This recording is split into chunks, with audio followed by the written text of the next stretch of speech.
have a few rules, but one is we always start on time, we always finish on time.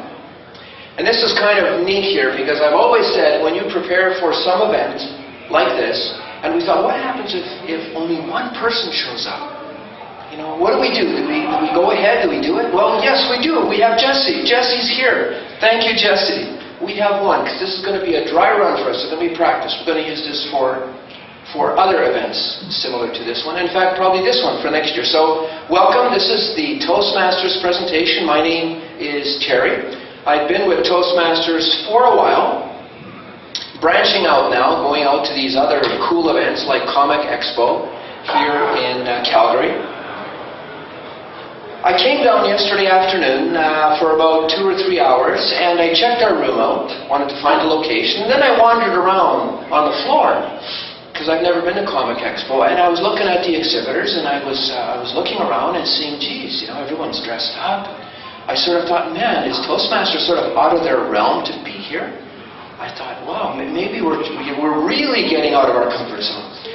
I kept walking around, and then I came across a booth on the side. CSIS, the Canadian Securities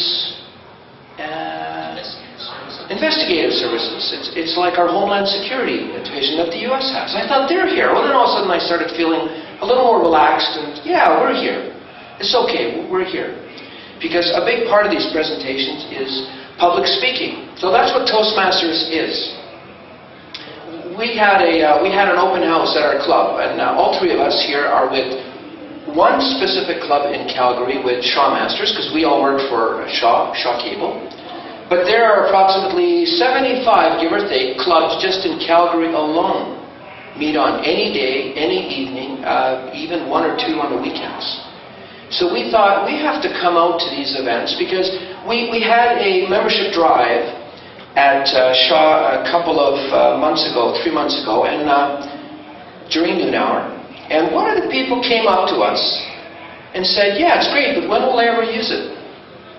And I just said, well, we're using it right now. We're talking. So I realized this person thinks that Toastmasters is being like an MC, because sometimes Toastmaster is used to name the person who is an MC of a meeting, of an event, a Toastmaster. But that's not the limit of it all. That is one small part of it. The other part is just speaking in general, and interviews, job meetings. We have to give presentations for meetings, for example. So we have to speak well, confidently, concisely. We can't babble, etc. So anyways, my name is Terry. We're glad to be here. I will let Ron introduce himself now and let him tell you a bit about himself. My name is Ron Friedman. I'm nearly 2 years in Toastmasters. I've been in the same club as Terry and Rob. I'm also a short story writer. I'm a science fiction writer. I have a few short stories published in a number of professional and semi-professional publications. One of them is Galaxy Edge, edited by Mike Resnick, which is really excited. 50% of the writers there are New York Times bestsellers. The other 50% are people like me.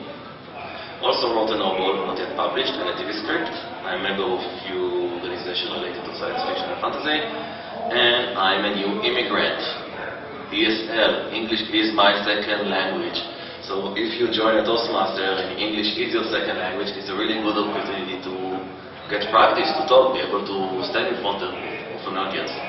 People say that standing in front of an audience and speak, it's frightening, but if you're not talking in your mother tongue, it's triple frightening. So here I am. Today my role is to give a speech. I'm going to give a speech about pitches. It's going to last between 9 and 10 minutes. And if you have any question, or if you don't write, I may post it on my blog. You can come later on, I'll give you my business card, not credit card. And then you can check out to the island over there. Hi, my name is Anson Robert Lewin. In addition to the Toastmasters Club, I'm also the acting chief of security for a Star Trek club within Calgary. And I'm basically here to provide some of the fun stuff. Toastmasters can be very serious. as both of them have attested. But you can also have a fun time. I mean, I don't know how many times I've talked about Star Trek, Battlestar Galactica, Star Wars, or anything. 1,237 times. A lot in the last few years. 38. It really stems from an incident that happened at work. They gathered about 100 of us from all across Shaw, different branches, everything. Threw us in a room and just said, you know what, we want you guys to talk and get to know each other to help build some bridges between all the different departments. And my vice president took the stage and he talked about how his son's the most important thing in his life and all this. And it caused me to basically get up onto the mic and I basically talked about how, I never had that support from my father when I was a kid, how I wished I would, how I was suicidal. And then it clicked right then and there in my brain. You know what? I'm only confident when I'm talking about my geek stuff. So Star Wars, Star Trek, and everything, right? And I basically decided at that exact moment in time to start using that and channeling that into everything that I do. So I gather my strength from that, and I use it. As I can tell, I'm in a Star Trek uniform, and it's just one of those amazing experiences, and there's nothing I would do to change it. At this point in time, I guess I'll hand it back to Ron. No, back to me. I have to finish up talking a little bit. And even there's small parts. Now, Toastmasters meetings, some meetings of clubs are an hour long, some are an hour and a half. There are some clubs that meet first thing in the morning before people go to work, 7, 8, which is a great way to start the morning. Some are noon hour clubs. And all of them are structured meetings. One of the things that most guests are surprised at when they come to a Toastmasters meeting is they say, I'm surprised at how structured and formal you are. I said, yes, we're not a coffee club. We're not there to waste time. You can go to Starbucks, visit with your neighbor. We have agendas and roles to fill, and every club member takes turns each meeting filling those roles on a voluntary basis. You start off with some very minor roles, easy to do. It's a place where you can make mistakes easily and laugh about them. So you can learn more about what strengths you do have and things that you can improve on. So it's great for that kind of environment. It's a big confidence builder. And of course, it's a structured program run by Toastmasters International, based in California. You get manuals. You have speech manuals. All speeches are typically 5 to 7 minutes. You go in sequence 1, 2, 3 until you get to the 10th, which is your first level that you accomplish. And the best thing is, it's not expensive. On average, about $100 a year. Now remember, that's for a weekly meeting of an hour, hour and a half. So it comes down to like $2 and something per meeting. And also, it's self-paced. You decide what pace you want to do your speeches at. You want to do a speech once a week, once a month, and ideally, the more frequently you do it, the better you're going to get. One of the things that I discovered is that Toastmasters is based on repetition. You repeat, and it becomes so ingrained, it just becomes a natural habit. You don't even have to think, which is a nice thing about it. Well, we do have to think, right? We do have to think, for sure. So I was wandering around yesterday on the floor, and I was thinking, what are the people going to wear that are going to attend our session this morning? And I'm glad you just came in, because that was just my next topic. First of all, we had all eyes on Jesse because we said, geez, what happens if only one person shows up? What do? Do we cancel? We thought, well, of course not. We go ahead. We do a practice run. And yesterday I was wandering the floor thinking, what is going to be the craziest outfit that someone is going to be wearing that attends our session? Well, thank you for coming. And it's not crazy, it's great. It's great. The other thing I realized is that something as simple as a hat or sunglasses on a person instantly changes that person, right?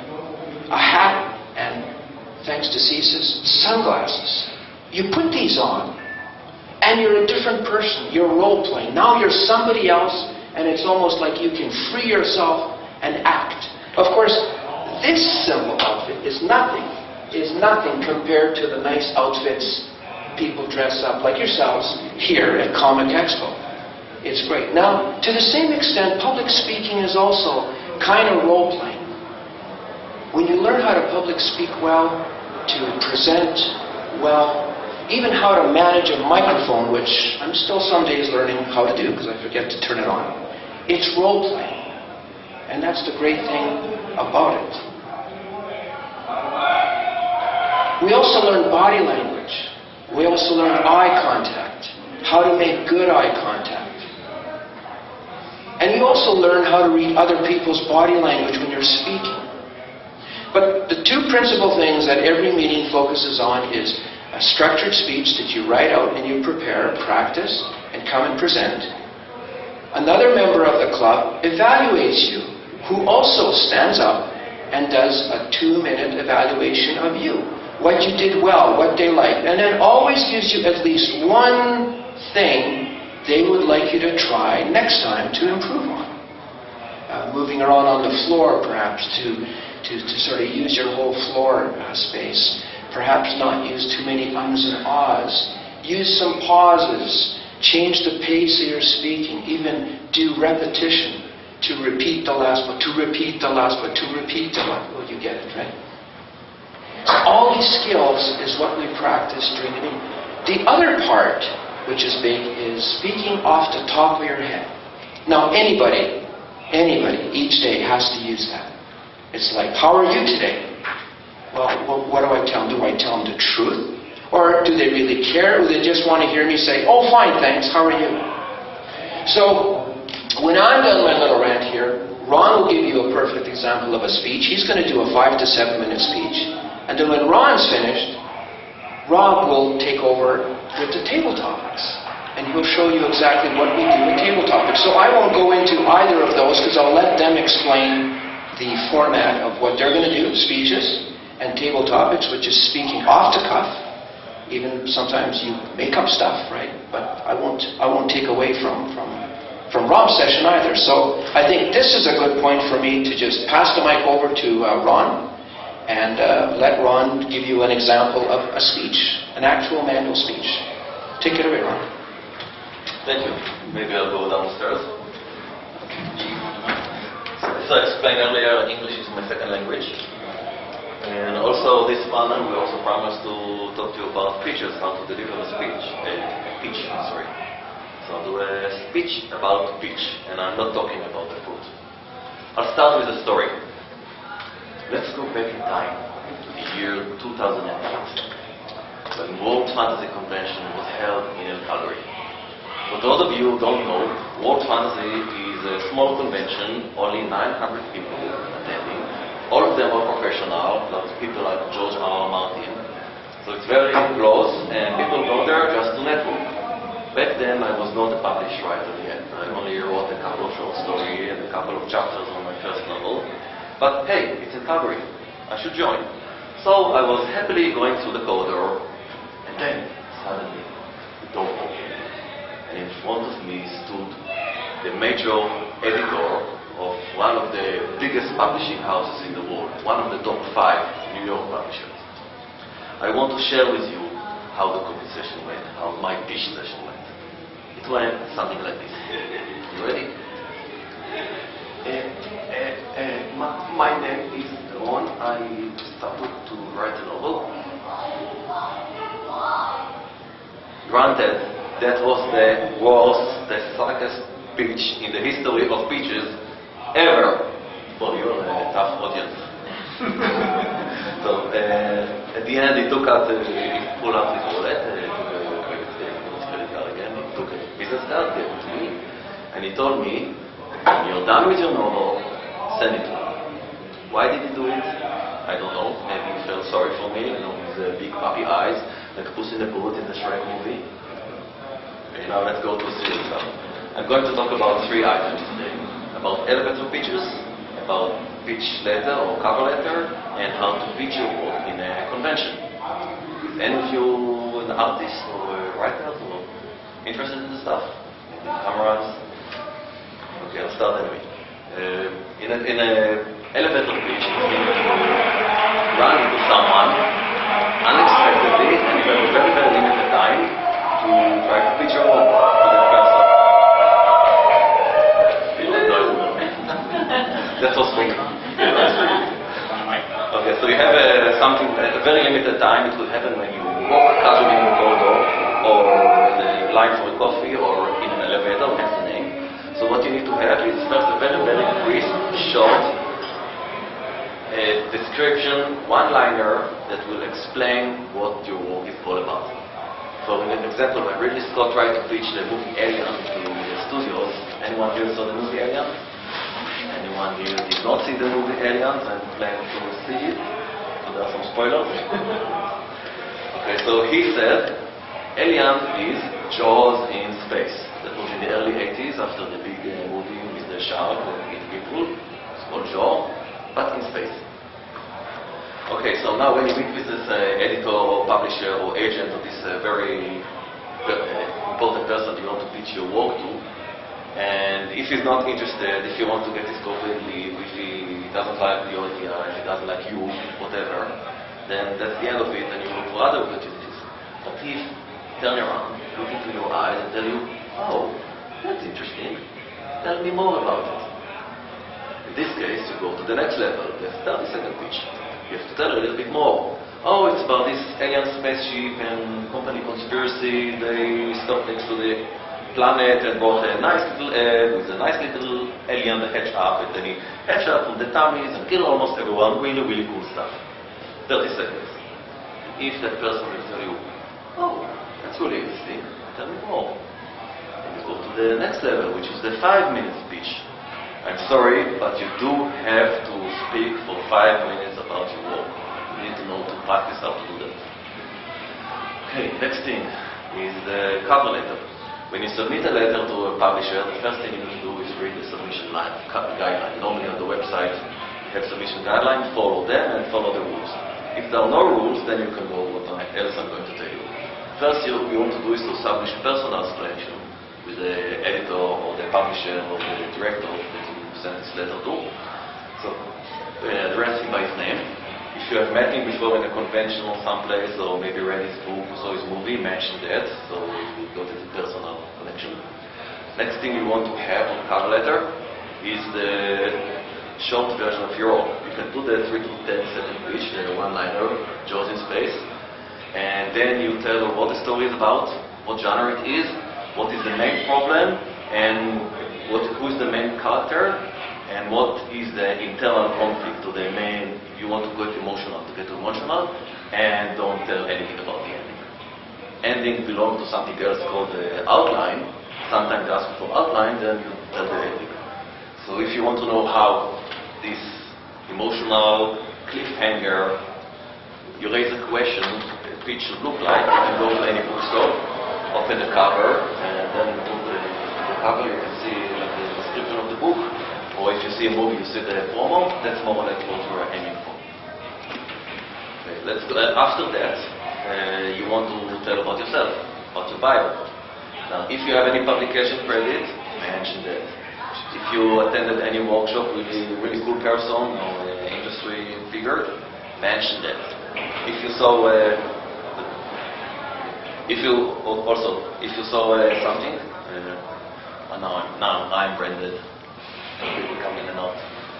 So if you mentioned that, after that you want to mention if you have a profession that is related to the work that you wrote. Let's say you wrote a book about brain surgery and you happen to be a brain surgeon yourself, mention that too. And only in the end say like what is your day job, or you can say what college you went, only if you have nothing else to write. Because maybe the person reading happens to go to the same college and maybe he will like you and support you. The last thing you want to do is mention your platform. Editors, publishers, the publisher, they want to know that you will help them promote your own work, which makes sense. They want to make money, you want to make money.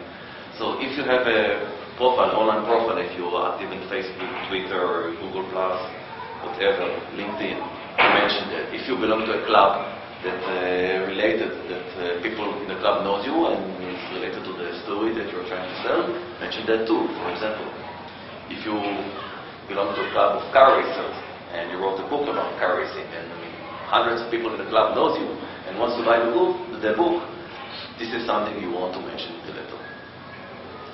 Convention. If you go to convention, the most important thing with regard to pitching is this tiny room over there with over 1,000 vendors and publishers and editors. You just walk over there, talk to them, see what they think. Maybe you'll have a chance to give your 30-second speech. You don't know. This is very important. I just want to reiterate it. This Friday, I went, I spoke with one of the publishers over there, told him about my novel. He said, "Oh, that's interesting. 6 weeks time from now, I have time to read it. Send it to me again, and I'll give you an answer in a month."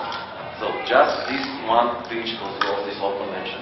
The rest of the time, I could just enjoy myself and have fun. Not need to say anything. So that was really fun. If you go to panels, like if the person you want to pitch your work to appear in the panel, you want to see this panel, come and join this panel, try to sit in the front row so you'll be visible, you can hear better. Also you learn how this person looks like, so if you meet him later in a party or in the vendor area, you can approach him, you know who he is, and you can say, "Yeah, I saw your panel," and yada yada yada. Also, during most panel, toward the end, there is a Q&A section. The audience can ask questions. So, raise your hand and ask a question. Ask a smart question. Don't ask any stupid question. You want to draw attention to yourself, but doing it in the right way, not in the wrong way. Other things you can do in convention, in some other convention there's something like a pitch section, actually. Pitch session that you can go to, or something that called literally beer or coffee clubs. I especially like the beer stuff. That you can register beforehand and simply go, and with a small number of people, perhaps 12, with one person, and then you can ask more questions, more intimately. Or not like it fits a huge panel. And the last thing you may want to do is attend workshop. I attended a workshop on Thursday afternoon in this convention about my script writing. I got some good tips and maybe some leads. If you can attend workshop, and that's good, all both for you learn a lot of stuff. People who give the workshop have wealth of information that you can learn from. And in addition, you get contacts. So, in conclusion, pitch your work, but do it the smart way. I know some people in convention, when you see an editor or an agent that you want, they look at him like a hawk eyeing a prey, or if the group of people attack, they can jump at him like a hyenas. So don't do that, do it in a smart way. Thank you very much.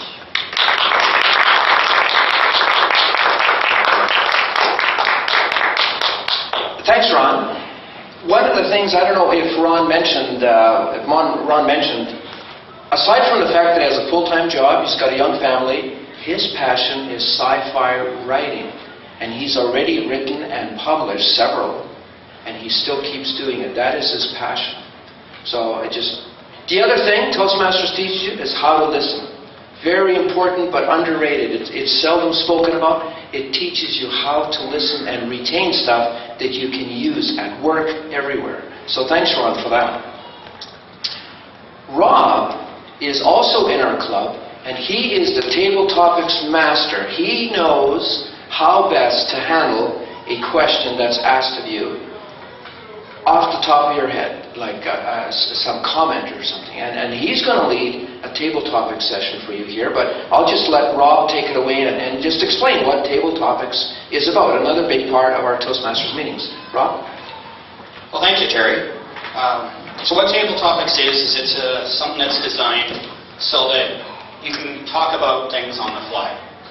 So let's say you're in the elevator with your boss going up to the 23rd floor. This will basically give you the tools to be able to have a conversation with them rather than just staring absently at the floor, not really making eye contact or even talking with them. So some of the things we're going to do today is I'm going to actually ask you guys a few questions in the audience, and then I'm going to hand you guys the mic and let you guys talk for 2 minutes on whatever the subject is. I do have a mix of some serious ones and, of course, some comic-related ones. So we'll start off with a really easy one to ease you into it. So which is better, the Star Trek universe or the Star Wars universe? Who would like to take a crack at this? Just have to mention that he told someone. So. Yeah, I guess I can volunteer something. I'm assuming you're a Firefly fan based on the brown coat.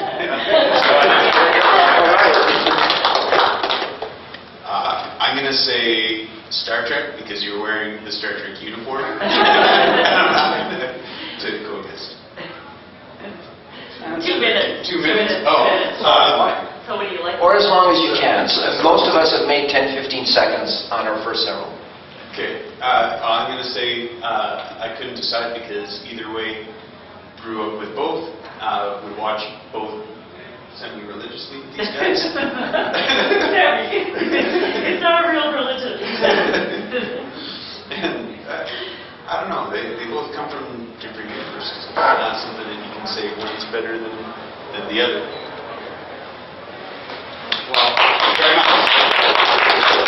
I myself, of course, while I'm dressed as a Star Trek guy, I really have a fandom for both areas. I actually do like Star Trek a little more because I think it paints a better picture of what humanity can be, potentially. In fact, next year, every year there's an international Toastmasters competition for speeches. It's usually a very serious speech, 5 to 7 minutes. For next year, I'm planning on going to Vegas for the international competition with a speech about how Star Trek has influenced us in the past, giving us like the cell phone, the tablet, and all that, and how it can influence in the future from a philosophical standpoint of getting rid of money and things like that, and how we can better humanity with it. And then at that level, you actually have to do 2 speeches within a 3-day period. So I'm going to have to have a second speech ready to go that will top that. So it's quite fun. But, I mean, you have the option to go that far if you choose to do so. For the next question, we'll go again with the comic expo genre. So which of the 2 comic book universes are better, Marvel or DC? We're looking for volunteers. I think he's got an idea here. The deer in the headlights look. All right, cool. Thanks, Jess. So Marvel versus DC, that's a good one. Growing up, I was an X-Men fan. That's Marvel. So I'm not exactly sure why I steered for that direction. I can't remember how I got my first X-Men comic. But ever since I made that choice, I was always, yeah, Marvel's the way to go. You know, it's always about Marvel. But now that I'm older, 28 years old, you have all these movies coming out now, I think it's really, they present different things, but I'm starting to see the DC side of it, and I really just love them equally. It's similar to the Star Trek, Star Wars question, I think. That's all I believe. Don't make them choose.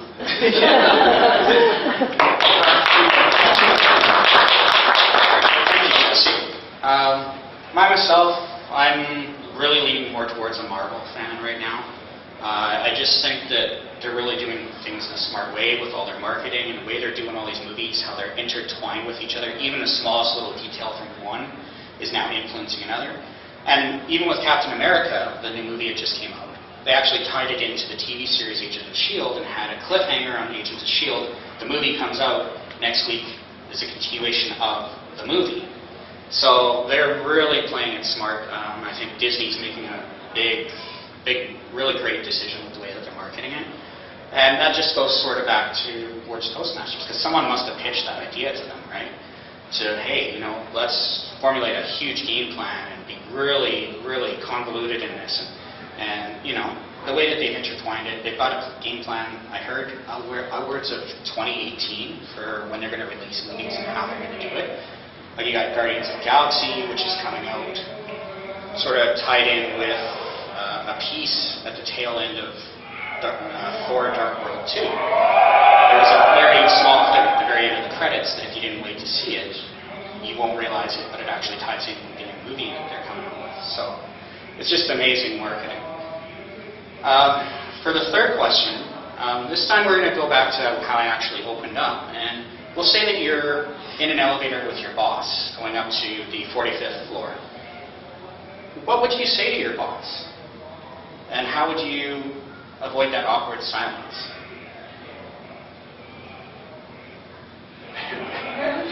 I can answer if you want. That's something we can all learn to use.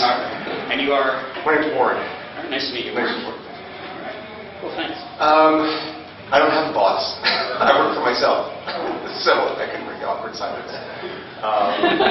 So there wouldn't be an awkward silence.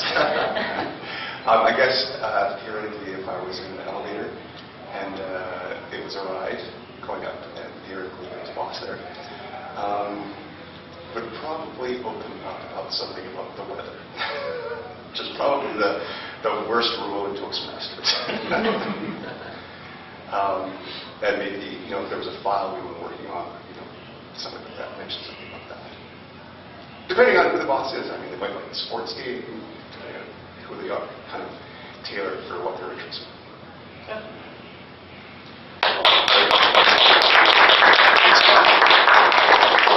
So, Toastmasters really is about giving you these skills. I mean, we've had table topics where people will just give us a picture, and then you just got to talk about what the picture means to you, or what you see from the picture. We even had someone, they did something really funny, and they grabbed a whole bunch of ads from like that little coffee newspaper or whatever, and basically said, okay, here, you got this ad, talk about it for 2 minutes. And it just really helps you work those brain muscles that really help you, allow you to basically just talk about stuff on the fly. So I mean, you could even use this anywhere in your real life. Like you could be in a board meeting or something, and all of a sudden someone asks you a question off to the side, and you're sort of thrown by it, right? This will give you the tools to be able to come up with something to say right away.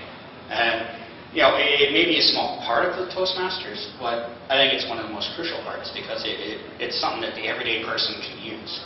The speeches, yes, you can use that a lot as well, but this is more everyday that anybody can use at any time or any place. So I guess we're all here to see a lot of different actors or different actresses or artists. So I'd like to pose a question to you. Who are you most excited to see at the Comic Expo this year? And did you get a chance to meet them? How did it go? That's a good question. Thank you. So who was I most excited to see at the Comic Expo this year, and did I get to meet them? I did. Top of my list to see was Giancarlo from Breaking Bad. I did get to meet him. However, the unexpected thing was I wasn't actually here to see him because of Breaking Bad.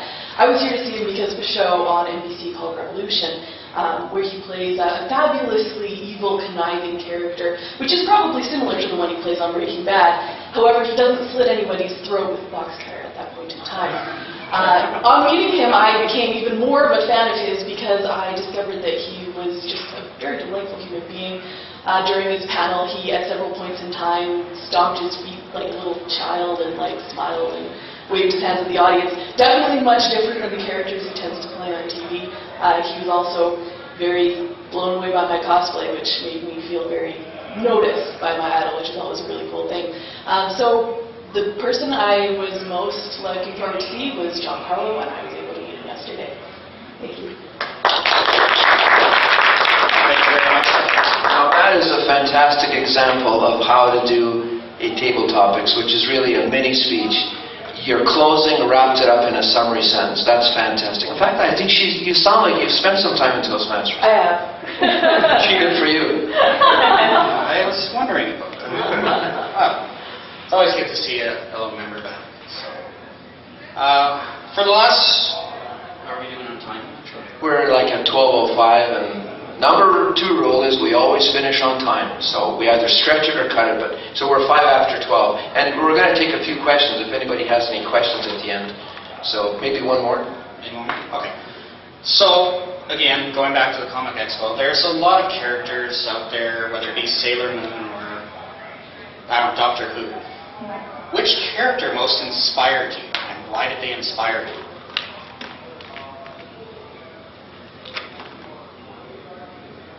You can even make something up. If you don't know anything about the topic like me with this stuff comic, you can make it up. Just make it sound eloquent, opening, beginning. Make yourself look knowledgeable.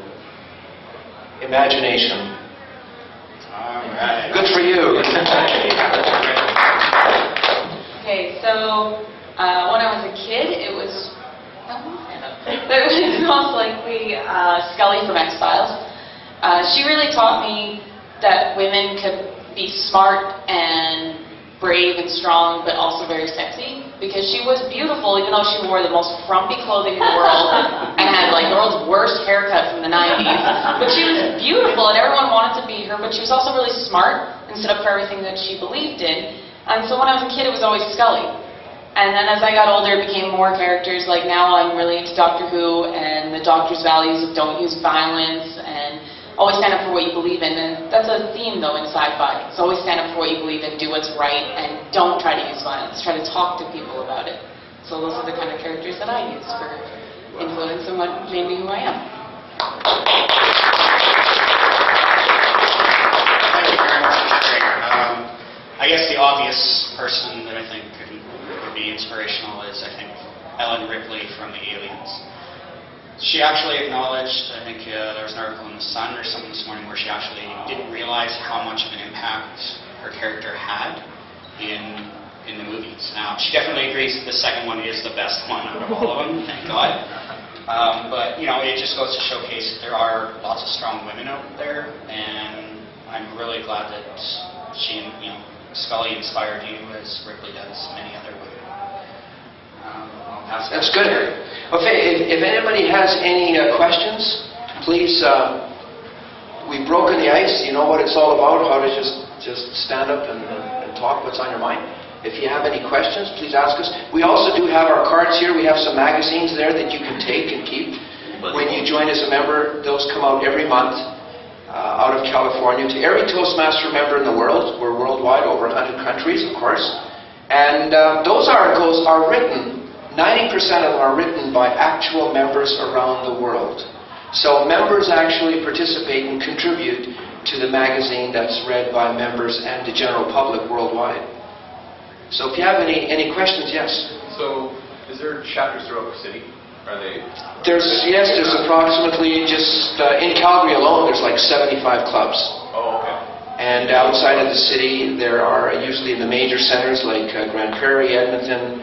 Our district, 42, is Alberta, Saskatchewan. So we have about 280 clubs between Alberta and Saskatchewan, mostly the bigger centers. Clubs average in size from 15 to 30 members, usually meet once a week, mostly meet once a week. There's a few that meet bi-weekly, but the whole idea is practice, consistency, keep doing it. There's times where if you go a month or two or three, like I did once, without doing a speech, that next one seemed like doing it all over again. But it comes back fast. It's like riding a bicycle. And do people generally geographically gather near their home or their place of work? Or That's your choice. Some like to meet after work so that they minimize their driving time. Some want to meet in the evening. Some are morning clubs. And all these clubs are, you can go online and you can pick a city and pick a day and you can see all the different clubs. And of course, going to them as a guest is free. You can go a number of times to a club for free. You can go to any of them. When you join as a member, you can actually take part in any club meeting. You can go and present, so it's very flexible that way. It's not expensive for the people that came late. It's on average about $100 a year. Now remember, that's for bi-weekly meetings of an hour to 2 hours long. Each club is slightly different. Ours meets for an hour and a half. And some clubs even meet through the summer. Actually, that's when we get a lot of guests that are looking for things to join for the fall. Is there usually is there going to be like a grandmaster at each club that's sort of like a coach, or how does that work? Or is it just somebody who seems to be more senior at this? Everybody take turns. Those that want to be mentors to new members, they can be assigned to help a new member out with their first couple of speeches. People that join, they can pick their own. If they're already comfortable with somebody that they know or they like their speaking style, they can pick. And every club meeting is structured and the roles change. Every club member volunteers on a rotating basis to do a different role each meeting. In fact, evaluating is a big part of it. How do you deliver structured evaluation? Sort of bad news, but in a constructive, positive way. That's a big step as well. And in addition to that, I mean, each club also runs with an executive of 7 people. So you have your president, who's basically in charge of most of the day-to-day stuff. You have your vice president of education, who's more about, are you meeting your goals? How can we help you meet your goals? Do you need a mentor? Things like that. There's one for marketing. There's one for communication. There's also a treasurer and a sergeant at arms. And the sergeant at arms' job is to make sure the meeting space is set up properly, the guests are greeted properly and things like that. So all these roles sort of intertwine in addition to all the regular roles during a meeting.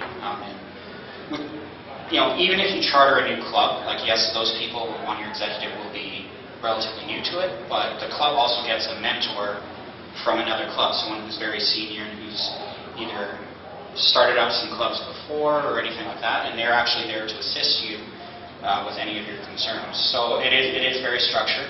In addition, there's usually 2 yearly conferences, one in November and one usually, actually it's next weekend in Edmonton. So you can get your whole district together, all your vice presidents and presidents and things like that, and you can talk about business, you can talk about things going on in your area and things like that. So it is very well structured on the upper end. I like to think about it as the first couple of years that you're with Toastmasters, or the first couple of manuals you go through, is what can Toastmasters do for you. But once you get to that higher level, then it's what can you do for Toastmasters, and you start going into things like area governors, so you're looking after 7 clubs, district governor, and all the way up. So The two things that Toastmasters is big on is speaking, both structured speeches and off-the-cuff, ad-lib, table topics, and leadership. Leadership development. Those are the 2 big proponents that makes up Toastmasters. And leadership skills today are big. A lot of companies don't have the time or facilities to hone leadership skills in people. Plus, a lot of times you want to be able to apply for a position when you're already ready. You can speak well, and you can also lead well. And leadership is a big part of Toastmasters, learning leadership skills. And it starts by, like Rob says, being a club executive.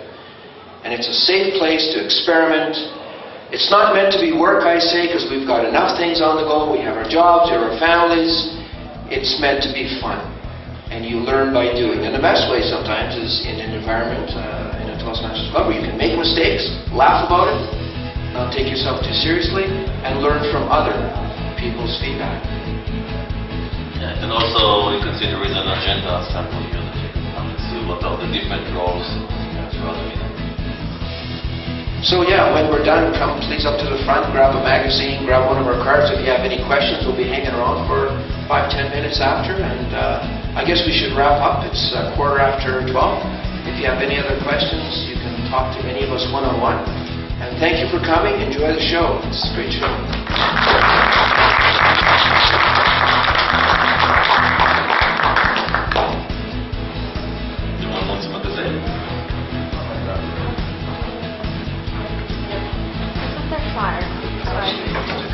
Oh, you are for that? Well, you both are good. Yeah, I just can't even I was curious. Well, and I'm looking at it going, my God, why didn't you take it first? Actually, I love it. That'd be awesome for us. Just let us know whether we should. I can't do much of it. Nice cover, and then I do our